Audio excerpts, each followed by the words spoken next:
So let's start today's class. So in the last class I was discussing duality and duality theorems, है ना? So we proved some theorems.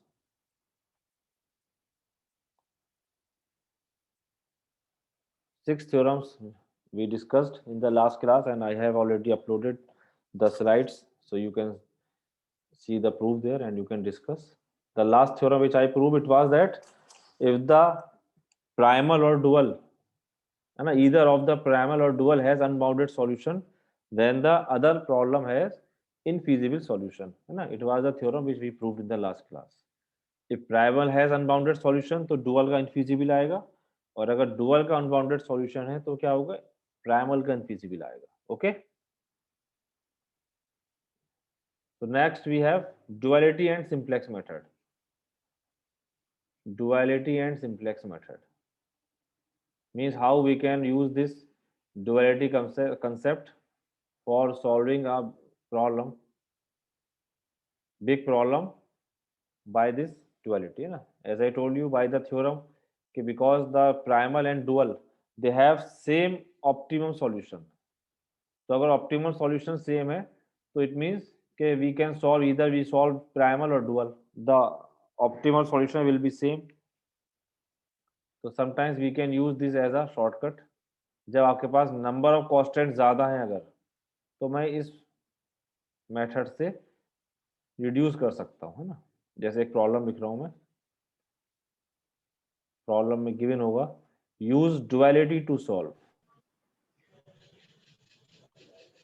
use duality to solve the following LPP, because you know when you have more number of constants, more number of rows in the simplex table, it will enhance your calculation. ये तो होगा, जितनी ज्यादा रोज होंगी, यहाँ पर हम क्या करेंगे, रोज रिड्यूस करेंगे, कॉलम ज्यादा हो जाए कोई प्रॉब्लम नहीं है इतनी. तो use duality to solve the following LPP.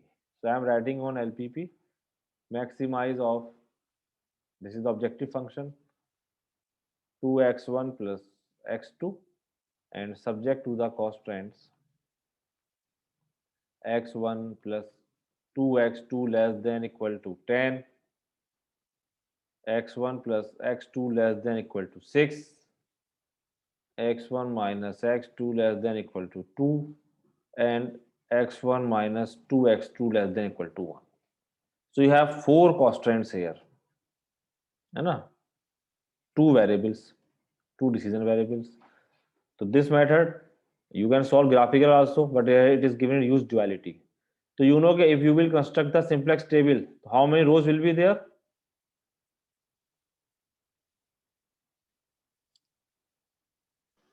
How many rows will be there? Four. Two rows. Two rows? अरे यार रोज मीन कांस्टेंट, फोर रोज आएंगी ना. अब आप इसमें यहाँ पे सिलेक्ट वेरिएबल्स यूज करेंगे s1 s2 s3 s4, है ना? तो n is equal to 2 and then variables are 6, तो 6 माइनस 2 4 आपके पास रो आएंगे इनिशियल बेसिक फिजिकल सॉल्यूशन जो आएगा. तो 4 रोज की calculation is quite lengthy, you know. आपको 4 रोज में से चेक करना पड़ेगा, you have to take negative, most negative value, then divided by coefficient, unity बनाएंगे, फिर आप रो सब्ट्रैक्ट करेंगे. So it will be quite lengthy if you are using direct.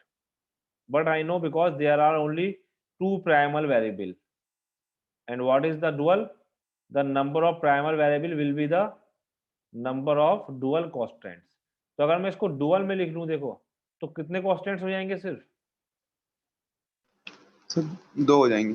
दो कांस्टेंट का मतलब सिर्फ टू रोज होंगी, उन्हें सॉल्व करना, टू रोज बनेंगी, वो इजी है सॉल्व करना, यू नो दिस थिंग, है ना?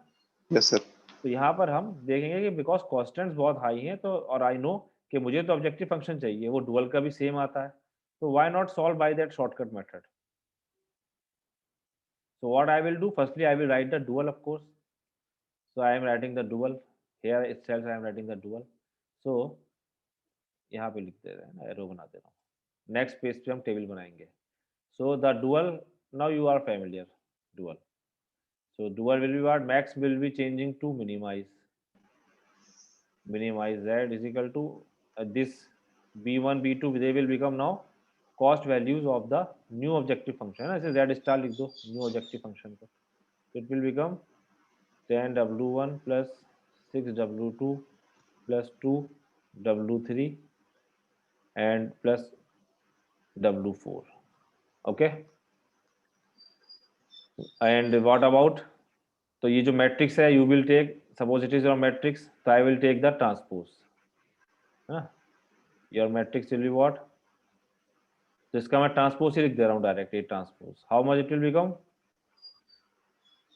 1 2, इसका ट्रांसपोज कर 1 2 1, हाँ देखो 1 1, तो ये जो फर्स्ट कॉल, ये जो है आपके पास है ना, ये जो कॉलम है ये रो बन जाएगी, तो direct I can write 1W1 plus W2 plus W3 plus W4, ये तो बन जाएगा, ये ट्रांसपोज क्या हो जाएगा भाई, ये हो जाएगा देखो 1 2 1 1 1 -1 1 -2, ये ट्रांसपोज आएगा।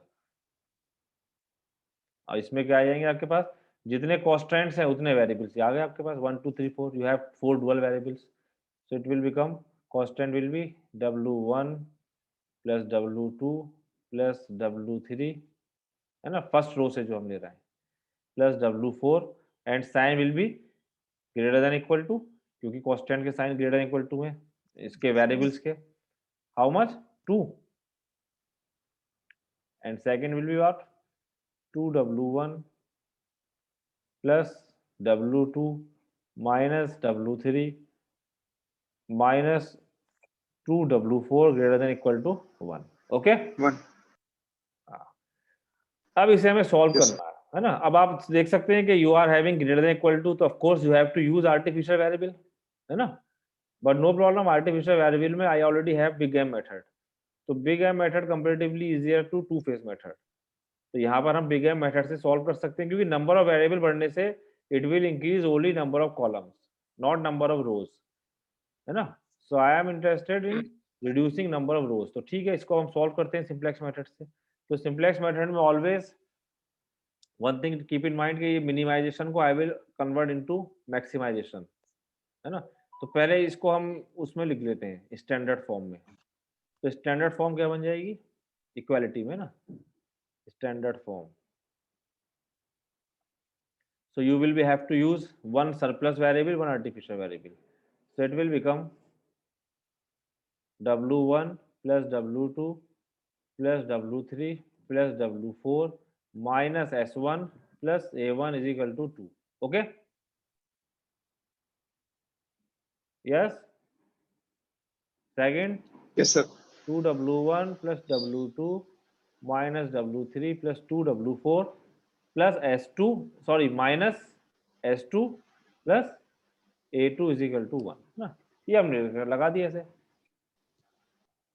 और यू नो के जब आपके पास यहाँ पर ये आएंगे तो यहाँ पर व्हाट अबाउट द कोएफिशिएंट्स क्या होते हैं 0 0 S1 0, yes, so you will be having 0 S1, तो अगर मैं यहाँ पर इसी में लिख दूं अभी मिनिमाइजेशन में, तो cost values 0 S1 plus 0 S2 and I want to use big M method, तो क्या लेंगे minus M A1 M1, minus M A2, है ना।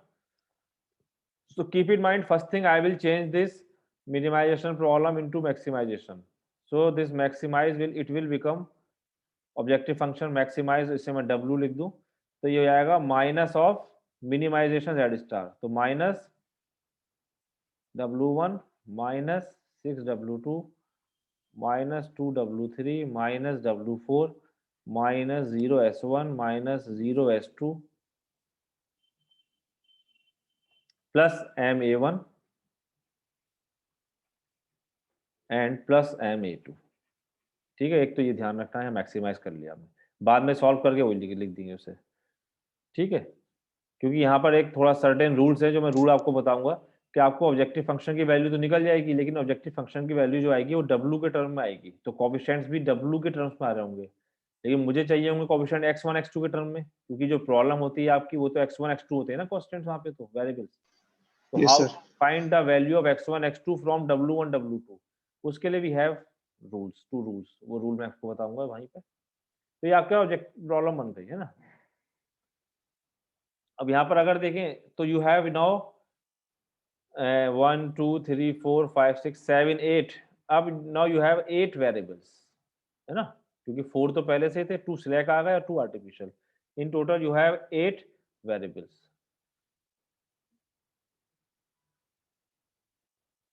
So here you have s1 greater than equal to 0, s2 greater than equal to 0, है ना, ये they are the select variables, and a1 greater than equal to 0, a2 greater than equal to 0, they are the artificial variable, है ना. So one more thing, अब what about initial basic feasible solution, the IBFS, ये आप देख सकते हैं यहाँ से, where you have to put 8 minus 2 6 को 0 पुट करेंगे तो जाहिर है a1 is equal to 2 and a2 यही मिलेगा शुरू में, तो क्योंकि हमारे पास बेसिक यही बनेगी आइडेंटिटी मैट्रिक्स. इसको अगर मैं मैट्रिक्स बनाऊं, है ना, तो यू विल बी हैविंग, इसकी अगर हम मैट्रिक्स बनाए, so the matrix will be what, a is equal to 1 1 1 1 minus 1 0 1 and 2 1 minus 1 minus 2 0 minus 1, यहाँ पे एक 0 और आएगा, 0 1, ये है मैट्रिक्स. 1 2 3 4 5 6 7, देखो फर्स्ट कॉलम ये तो था आपका, फर्स्ट क्या था 1 1 1 1 माइनस 1 एंड 0 1 0, है ना, क्योंकि S2 को 0 मान लिया यहाँ पे, तो ये इट इज द मैट्रिक्स. तो इनिशियल बेसिक फिजिकल सॉल्यूशन क्या आपके पास, ये दिख रहा है आपको, it is the identity matrix. So you have a1 is equal to 2 and a2 is equal to 1, ये है. ओके, यहाँ पे one more thing, I want to write the primal constraints. The primal constraints associated with these new variables s1 s2 a1 and a2 are, देखो यहाँ पर अगर हम primal constants लिखें इसके, क्योंकि मुझे उसकी आगे जरूरत पड़ेगी, सब मैं आगे सॉल्व करूंगा, इसलिए I need primal constants also. तो प्राइमल कॉन्स्टेंट्स क्या होते हैं, देखो यू नो प्राइमल कॉन्स्टेंट कैसे बनेंगे आपके पास, ये जो आपके पास a बनी है, इसका ट्रांसपोज करके जो आपके पास वेरिएबल यही तो होता है. यहाँ पर कॉन्स्टेंट्स कैसे बनते हैं कि you just take the transpose of primal matrix, तो वो कॉन्स्टेंट्स बन गए W1 W2. Okay, now I want to write the primal constant associated with this. तो जब आप इसकी प्राइमल कांस्टेंट में जाएंगे तो इसका ट्रांसपोज देखेंगे वहां पर, इस मैट्रिक्स का इसका ट्रांसपोज क्या होगा, इसका transpose you will see the transpose of this for constructing the constant in the primal, ये डुअल है आपके पास. तो S1 S2 के करस्पॉन्डिंग क्या आएंगे, इसका अगर आप ट्रांसपोज करेंगे तो इसे एज इट इज लिख देंगे 1 1 1 1 माइनस 1 0 1 0, है ना. इस स्टेप को ध्यान से देखिए, 2 1 माइनस 1 माइनस 2 0 माइनस 1 0 1, ये मैं इसलिए कर रहा हूँ कि मुझे प्राइमल कॉन्स्टेंट चाहिए इनके करस्पॉन्डिंग, उसका रोल है सॉल्व करने में. तो अगर आपने ये डुअल मैट्रिक्स का ट्रांसपोज किया, it is your dual matrix, तो प्राइमल कांस्टेंट S1 कौन सा आएगा, देखिए ये तो x1, ये आपका क्या था W1 W2 W3 W4, ये आया था, ये तो था W1 W2 W3 S1, एक तो ये था S1, it was your S2, it was your A1, it was your A2, तो जो आपकी फिफ्थ एंट्री थी ये, तो इसके करस्पॉन्डिंग अगर आप कांस्टेंट बनाएंगे तो क्या बनेगा, देखो माइनस x1, ये तो बनाओगे minus x1 plus 0 x2 and less than equal to इसका कोएफिशिएंट ऑब्जेक्टिव फंक्शन में डुअल के, डुअल में ऑब्जेक्टिव फंक्शन क्या है इसका कांस्टेंट 0, तो less than equal to 0, that means minus x1 less than equal to 0. देखो ये आपका प्राइमल कांस्टेंट होगा करस्पॉन्डिंग टू S1, प्राइमल की बात कर रहा हूं मैं ये. सिमिलरली S2 के करस्पॉन्डिंग क्या होगा, देखिए S2 कहाँ है 0 माइनस 1, तो क्या आएगा 0 x1 माइनस, ये सेकंड है ना S2 minus x2 less than equal to 0. Less than equal to 0 क्यों ले रहे हैं हम, क्योंकि आपके पास कांस्टेंट के लिए साइन देखते हैं हम वेरिएबल का, तो इसका साइन जब ग्रेटर देन इक्वल टू 0 है मिनिमाइजेशन में, तो मैक्सिमाइजेशन में कांस्टेंट का साइन लेस देन 0 होगा. So this implies that minus x2 less than equal to 0, है ना. अब a1 की बात करें, a1 के करस्पॉन्डिंग प्राइमल कांस्टेंट क्या बनेगा, ये a1 है आपके पास, तो a1 में क्या बनेगा बा x1 है ना, ऑप्शन क्या है इसका x1 plus 0 x2 and less than equal to how much plus ये m ऑब्जेक्टिव फंक्शन जो है,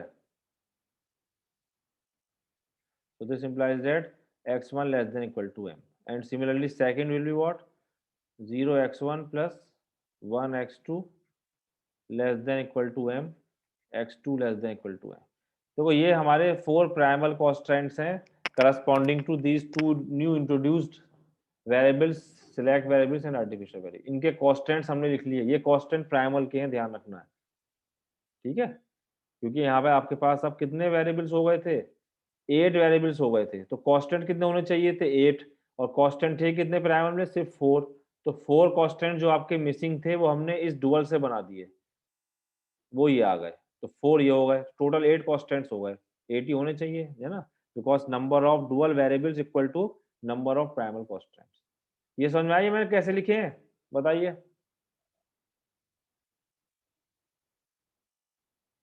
क्यों 20 पार्टिसिपेंट्स हैं, दिव्यांश यस सर, बताइए, थोड़ा थोड़ा समझ में आया सर। थोड़ा थोड़ा, यस मतलब सर फर्स्ट टाइम है तो सर थोड़ा सा डाउट था। अच्छा देखिए, एक्चुअली हमारे पास यहाँ पर here you have already a primal problem, तो प्राइमल प्रॉब्लम को मैंने डुअल से चेंज किया पहले, लेकिन डुअल में ये ग्रेटर देन इक्वल टू बन गया, तो I have to write select variable and surplus variable, तो टोटल 8 वेरिएबल्स हो गए आपके पास डुअल में, लेकिन प्राइमल कांस्टेंट्स 4 थे। रूल ये कहता है कि number of dual variables should equal to number of primal constant and number of primal variables should equal to number of dual constant. जब कांस्टेंट्स आपके पास 8 हो गए, सॉरी वेरिएबल्स 8 हो गए अब, क्योंकि 2 सिलेक्ट वेरिएबल्स आ गए, 2 आर्टिफिशियल वेरिएबल, तो हमारे पास 4 कांस्टेंट्स और आएंगे, इसका मतलब अभी तो 4 तो गिवन थे, तो 4 कांस्टेंट्स कैसे लिखेंगे हम, इसे एज ए प्राइमल मान लो जो डुअल लिखा है, तो अगर आप इसे एज ए प्राइमल मानेंगे तो इसका a लिखेंगे, इसका ट्रांसपोज लोगे तभी तो कांस्टेंट लिखेंगे आप प्राइमल का, जब इसका ट्रांसपोज लोगे अब ये आ जाएगा, तो इक्वेशन क्या आएगी, पहली इक्वेशन क्या आएगी, देखिए x1 प्लस 2x2 है ना, लेस देन इक्वल टू 10, तो वो Yes, पहली sir. तो वही है आपके पास 10, क्योंकि ये आपके पास था, दूसरी आएगी, दूसरी इक्वेशन क्या आएगी, x1 plus x2 less than equal to 6, ये आ गई। इस तरीके से जब आप बाकी जो 4 बचे उसका जब लिखेंगे तो वहां पर आपके पास ये न्यू प्राइमल कांस्टेंट्स और आएंगे, तो वो क्या आएंगे, देखिए minus x1 plus 0 x2 less than equal to 0, है ना, ये हमारा, similarly x2 less than equal to 0 x1 less than, तो ये हमारे पास प्राइमल कांस्टेंट्स आ गए, इसे हमें लिखना है Yes, sir. क्योंकि इसका हमें रूल में इस्तेमाल करना है आगे। चलो, so now I will construct the table for this dual problem, तो डुअल के लिए ये आपके पास नंबर ऑफ रोज 2 हैं, इसी को मैं रख दूंगा, तो now I am going to construct simplex table, simplex table for dual, जो हमने अभी डुअल बनाया है ये, तो ये it is your first iteration, तो you know how to write it, simplex method हम कई बार इस्तेमाल कर चुके हैं, तो मैं इसमें फर्स्ट टेबल लिखूंगा और फिर सीधी लास्ट लिखूंगा आपके लिए, it is your C B, है ना, Y B, X B and x1 x2 x3 x4 s1 s2 a1 a2 and the last one is minimum ratio,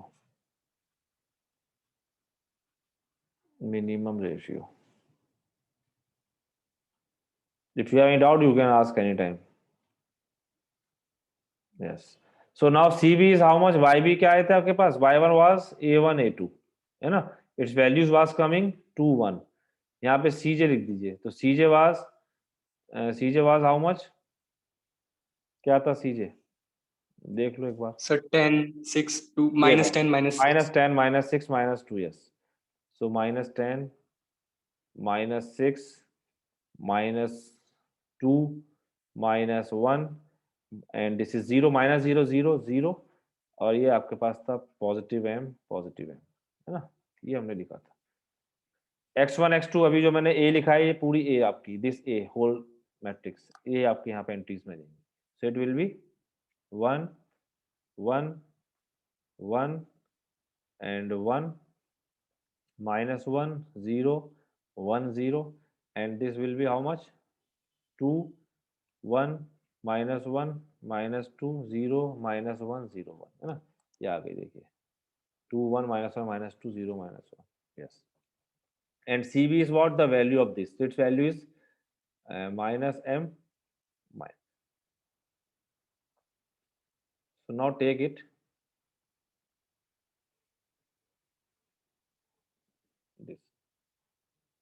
अच्छा, एक चीज ये ध्यान रखनी है, ये जो मैंने माइनस लिखा हुआ है अभी, एक चीज ये इसमें रूल में, जब अप्लाई करेंगे तो वहां पर इसको हम जो है इस तरीके से लिखेंगे. ठीक है, यहाँ जब सॉल्व कर रहे हैं तब तो प्लस एम भी ले रहे हैं ये. देखो सॉल्व करके देखते हैं इसे. तो यहाँ पर क्या वैल्यू आ रही है आपकी? तो you will be taking now this. तो first values are coming, I am writing direct. तो इट्स वैल्यू कितनी हो जाएगी? -3m. Z star is -3m. और डेल्टा जे जो आएगा, delta J, so delta j will be what? -3m plus 10, then it will be -2m plus 6, and then minus m, this plus m, it will become 2, है ना. और ये m plus 1, ये मैं direct book से लिख दे रहा हूँ, आप चेक कर सकते हैं क्या आ रही है वैल्यू. m 0 0. ठीक है, और आपके पास -3m plus 10 is the most negative. तो ये आपके पास दिस 2 विल बी द कि वो एलिमेंट आ जाएगा, क्योंकि आप जब रेशियो निकालेंगे तो 2/1 इज इक्वल टू 2 1/2 0.5. तो ये it is the incoming entering row, it is the leaving row. ठीक है, इस तरीके से आप इसे सॉल्व कर लेंगे. तो after 2 iterations you will be getting the final iteration. तो फाइनल जो टेबल आएगी आपके पास, मैं फाइनल एक्सक्यूज मी सर. जी सर जो सीजे है वो -m नहीं होगा सर, A1 के ऊपर जो है सर, A1 A2 वाले. सीजे, यस सर. हाँ यहाँ -m कर दीजिए. ठीक है, ओके. -m, क्योंकि वो तो 0 आ जाना. ठीक है, ओके, थैंक यू. तो now you will solving same, है ना, 2 से डिवाइड करोगे फिर अप्लाई करेंगे. तो फाइनल टेबल, ये प्रॉब्लम सॉल्व है बुक में आपकी, तो मैं इसको सिर्फ आपको इसलिए बता रहा हूँ कि हमें वेरिएबल्स कैसे लिखने हैं डुअल के, प्राइमल में कन्वर्ट करके. तो जब आप 2-3 इटरेशन और करेंगे तो फाइनल टेबल आपकी ये मिलेगी जो मैं लिख रहा हूँ. आप नेक्स्ट पेज पे लिख दे रहा हूँ ये, चलो यहाँ स्पेस है, यहाँ लिख दे रहे हैं. तो final table you will be getting this. CB you will B, CB यही रहेगा ना, फर्स्ट कॉलम का मतलब CB है. It will be -2 -6, and here you will be getting variables this ये हमारे W1 थे ना शायद, सॉरी X1 नहीं थे ना. Yes sir. हाँ, ये W1 थे, सॉरी, इसे W कर लीजिए क्योंकि X1 तो योर प्राइमल वेरिएबल, इसे W1 कर. तो यहाँ पर आपके पास फाइनली आएंगे W3 एंड W2 बचेगा सिर्फ वेरिएबल्स.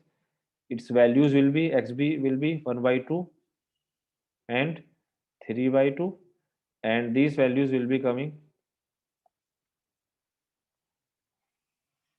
यहाँ सॉल्व करके -½ 0 1 3/2 -½ and half and -½ और last it will be 3/2 1 0 -½ -½ and 3 -½ है, हाफ एंड हाफ, ये आ जाएगा. और जो डेल्टा जे आ रहा होगा मेनली ये सब पॉजिटिव आ जाएगा. डेल्टा जे आपका आ रहा होगा 2 0 0 1 4 2 m-4 and m-2. It will be delta j. So all delta j is positive. Here you can say all delta j greater than 0. So you got optimum solution for this dual problem. So optimum solution क्या हो जाएगा? W3 is half, W2 is 3/2. So we get an optimum solution since all delta j positive. So here W1 is 0, W2 is 3/2, W3 is 1/2 and W4 is 0. And this Z star, minimum of Z star will be how much? तो when you will put minus में आ रहा होगा, लेकिन हम उसका minus put कर देंगे अभी, है ना, क्योंकि हमने माइनस साइन लिया होता है, तो जो आंसर आता है फाइनल उसका माइनस से मल्टीप्लाई करके लिखते हैं। अभी Z स्टार कितना आएगा आपके पास जब आप पुट करेंगे, हाफ 3/2। तो ये ऑब्जेक्टिव फंक्शन था आपका। W1 is 0, it will be coming this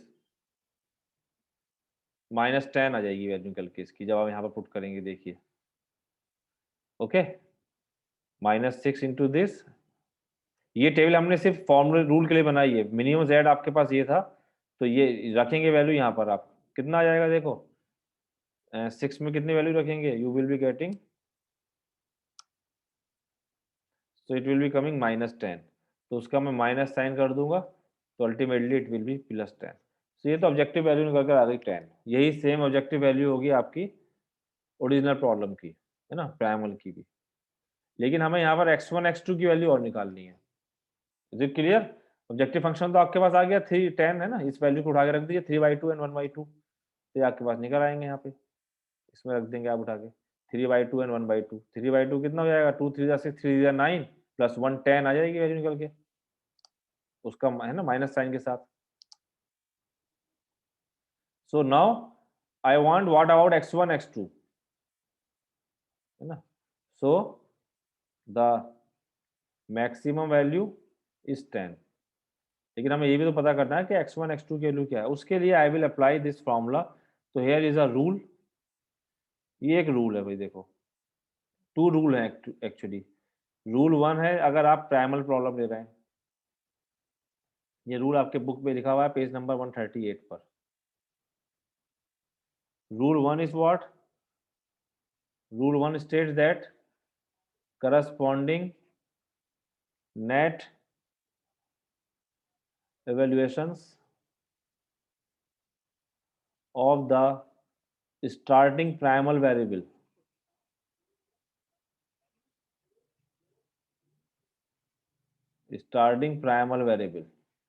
this should equal to left minus right side of the, या ये कह सकते हैं this equal to difference between the left and right sides. इसे मैं प्रॉब्लम में बताऊंगा, आपकी समझ में आ जाएगा। Right sides of the primal constraint associated with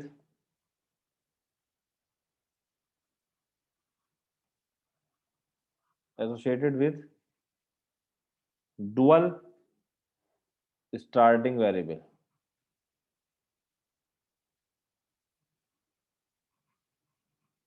ये रूल 1 है। और रूल 2 क्या है, रूल लिखने दीजिए मुझे, then I will explain. Same उसी पेज पे रूल दिया हुआ है, negative of the corresponding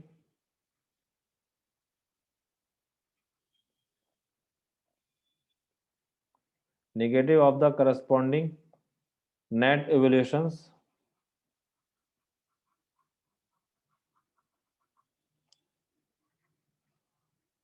of the starting dual variable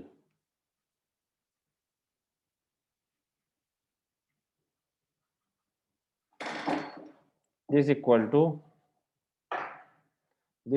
to difference between the left and right sides side of the primal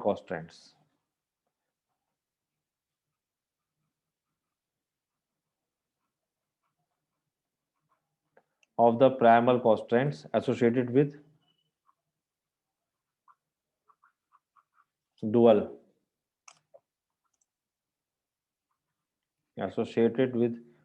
starting variables।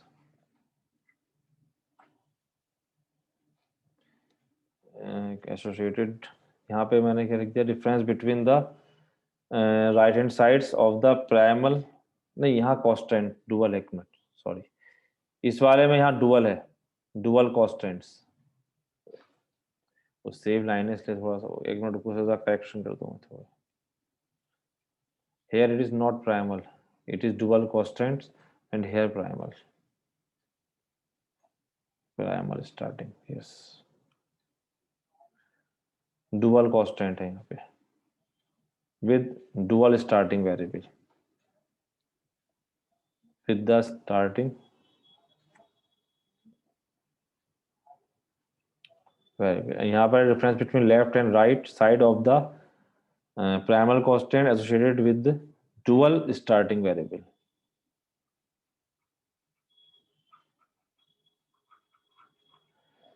देखो भाई, अब ध्यान से सुनो, ये दो रूल्स हैं। ये रूल्स आपके कब लगेंगे?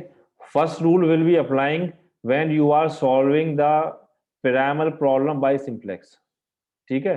और आपको डुअल के लिए आंसर लिखना है।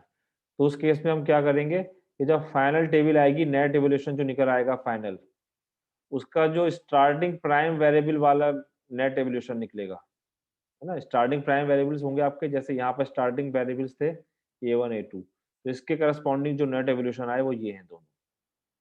ओके, तो corresponding net evolution of the starting prime variable, it will equal to difference between the left and right hand sides of the dual constants associated with dual starting variable। जो आपके left और right hand side का difference किसका? जो dual constant होंगे इन starting variable से associated. Rule 2 क्या है? Negative of the corresponding net evolution of the, ये रूल 2 कब लगेगा?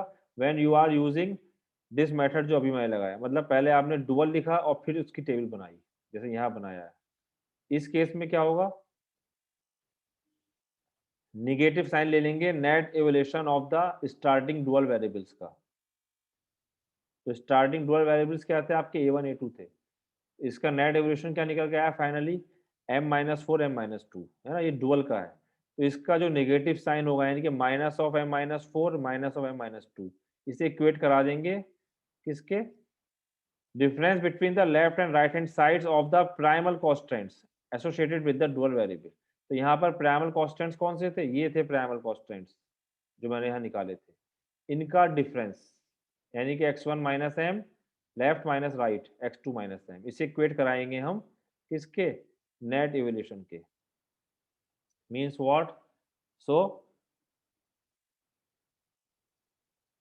यूजिंग रूल 2, क्योंकि यहाँ पर आपने डुअल सॉल्व करा है तो डुअल के लिए रूल 2 है। क्या होगा आपके पास? ये मैंने बताया, करस्पॉन्डिंग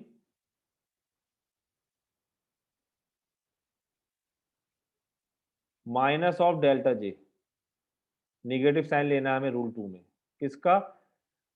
इनिशियल स्टार्टिंग वेरिएबल्स का। तो आपके इनिशियल स्टार्टिंग वेरिएबल्स क्या थे? a1 a2 थे, है ना? तो a1 a2 हमने लिखे। अब इसकी नेट इवोल्यूशन क्या निकल के आई? फाइनल टेबल में जो नेट एवोल्यूशन निकल के आया उसका माइनस साइन लेना है। तो फाइनल एवोल्यूशन में नेट इनका क्या निकल के आया था? m-4 m-2, है ना? ये a1 a2 के करस्पॉन्डिंग नेट एवोल्यूशन निकल के आया। तो I will take minus of m-4 and minus of m-2, ये तो आपका डेल्टा जी हुआ। और राइट हैंड साइड क्या? सेकंड चीज क्या है? इक्वल टू वाली थिंग क्या है? Difference between the left and right side, means left minus right side, है ना? माइनस है ये, of the primal constants associated with starting dual variables। Starting dual variable से जो एसोसिएटेड प्राइमल कांस्टेंट है उसका लेफ्ट माइनस राइट। तो यहाँ पर देखिए स्टार्टिंग वेरिएबल आपके a1 a2 है, a1 a2 के करस्पॉन्डिंग डुअल प्राइमल कांस्टेंट्स कौन से थे? ये थे, नहीं लिखे थे मैंने अभी ये? क्यों भाई? हाँ गए स्टूडेंट्स, दिव्यांश, मारूफ वाला। तो ये जो रूल बता रहा हूं मैं, हाँ, तो इसमें you have this is the starting primal variable corresponding to a1 a2, a1 के करस्पॉन्डिंग प्राइमल वेरिएबल ये है, a2 के करस्पॉन्डिंग वेरिएबल ये है, हमने अभी टेबल लिखी थी बना के ये। तो इसका लेफ्ट माइनस राइट यानी कि x1 minus m x2 minus m, तो I will take x1 minus m and x2 minus m, इन्हें इक्वेट करा देना है। रूल 2 जो है आपका यहाँ पे रूल 2 अप्लाई होगा क्योंकि हमने डुअल के लिए सॉल्व किया है। ये तो है ना, negative of this equal to this, तो इसे इक्वेट करा दो बस। तो इसे हम इक्वेट जब कराएंगे तो ये आपको x1 x2 में रिलेशन दे देगा। तो इसको इक्वेट कराऊंगा m-4 से, है ना। So x1 minus m equal to minus m-4, है ना, and x2 minus m this will equate to minus of m-2। इसे सॉल्व कर लो, m से m कैंसिल हो जाएगा, तो you got x1 is equal to 4, here also you got x2 is equal to 2। तो ये वैल्यूज निकल के आ गए, आप इसको देख सकते हैं। 4 2 जब ऑब्जेक्टिव फंक्शन में रखेंगे तो ऑब्जेक्टिव फंक्शन में क्या आएगा निकल के, what was the original objective function, 2x1 plus x2, कितना आ जाएगा, 10 ही आएगा, देखिए, है ना। So max z is how much, 2x1 2 into 4 plus x2 10, value तो सेम ही आनी है, लेकिन हमें ये पता चल गया कि 4 वैल्यू x1 की है, 2 वैल्यू x2 की है। अभी आपके पास x1 x2 कुछ भी हो सकते हैं, नंबर ऑफ बॉटल्स हो सकते हैं अगर बॉटल की प्रॉब्लम है। तो in this by this rule I can find your x1 x2, ठीक है, ये ध्यान रखना है। तो रूल 2 क्यों अप्लाई हुआ हमारा, क्योंकि रूल 2 जो था वो आपके लिए जब था जब आप डुअल बना के सॉल्व करेंगे, अगर प्राइमल सॉल्व करते तो ये हो जाता। इस पर बेस्ड एक प्रॉब्लम और है, वो आप खुद करेंगे, मैं आपको असाइनमेंट दे रहा हूँ, सॉल्व प्रॉब्लम है ये, फिर 516 पेज नंबर 140, ठीक है, ये होम असाइनमेंट, इसे ट्राई कीजिएगा। तो ये मेथड आप अप्लाई कर सकते हैं, इसमें आपका टाइम सेव हो जाएगा, इसलिए मैंने बताया कि duality sometimes is important because in original problem you are having 4 rows. One more method there is in this, which I will explain in the next class, not today because time is not there. That is dual simplex method. Dual simplex method, when we apply it when we are getting optimum but infeasible solution. Solution तो optimum है लेकिन infeasible है, यानी कि x1 x2 की values कुछ negative आ रही होंगी लेकिन आपके पास ऑप्टिमम होगा। ऑप्टिमम का मतलब क्या हुआ कि सिंप्लेक्स में योर डेल्टा जे तो पॉजिटिव आ जाएगा लेकिन जो वेरिएबल्स हैं ये कुछ नेगेटिव आ रहे होंगे। इसको हम कल डिस्कस करेंगे, ठीक है। Any doubt, less than a minute is there,